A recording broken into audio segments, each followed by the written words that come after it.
Comme l'indique le mot OQTF, obligation de quitter le territoire français, c'est aujourd'hui les OQTF ont le droit de se marier, que les OQTF ont le droit d'acheter une maison et le droit de s'inscrire à l'université hors la loi, à ces droits-là sur notre sol.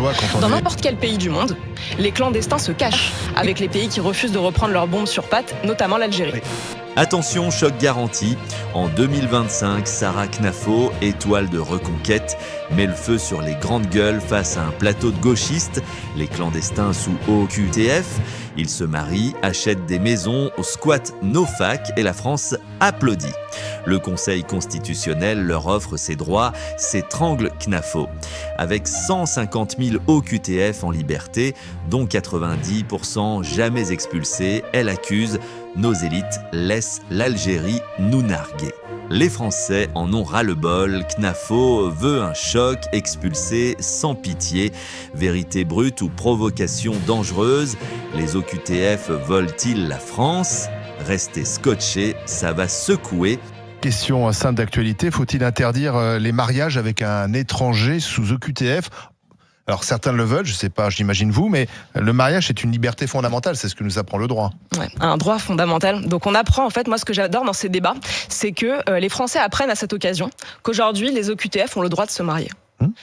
Peut-être qu'on peut aussi leur apprendre que les OQTF ont le droit d'acheter une maison et le droit de s'inscrire à l'université. Voilà, comme ça au moins tout le monde sera maintenant au courant qu'un clandestin hors la loi a ces droits-là sur notre sol. On n'est pas hors la loi quand on est clandestin. Quand on est clandestin, on est hors la loi. Non, on a violé l'entrée dans le territoire français ou alors on y est resté de manière illégale. Illégal égale hors la loi, donc oui, ce sont des hors la loi. Dans n'importe quel pays du monde, les clandestins se cachent. Ils ont peur de voir un représentant de la force publique. Aujourd'hui, vous avez donc des clandestins qui se présentent devant le maire, un officier d'état civil, et qui osent arguer de leurs droits. Donc on apprend qu'à cause du Conseil constitutionnel, on leur a reconnu ce droit-là. C'est pour moi aberrant. Ça mériterait même pas un débat aussi long. On est dessus depuis le mois de janvier. Et je pense qu'il n'y a qu'en France qu'on arrive à débattre aussi longtemps de choses aussi évidentes. Donc le seul droit des OQTF, comme l'indique le mot OQTF, obligation de quitter le territoire français, c'est d'être obligé de partir. L'obligation, ça ne doit pas porter sur nous, ni sur les universités, ni sur les mairies. On doit avoir un vrai plan d'expulsion des OQTF dans leur pays d'origine. Et pour cela, engager un rapport de force très clair avec les pays qui refusent de reprendre leurs bombes sur pattes, notamment l'Algérie. Oui. Boum, Sarah Knafo enfonce le clou sur les grandes gueules.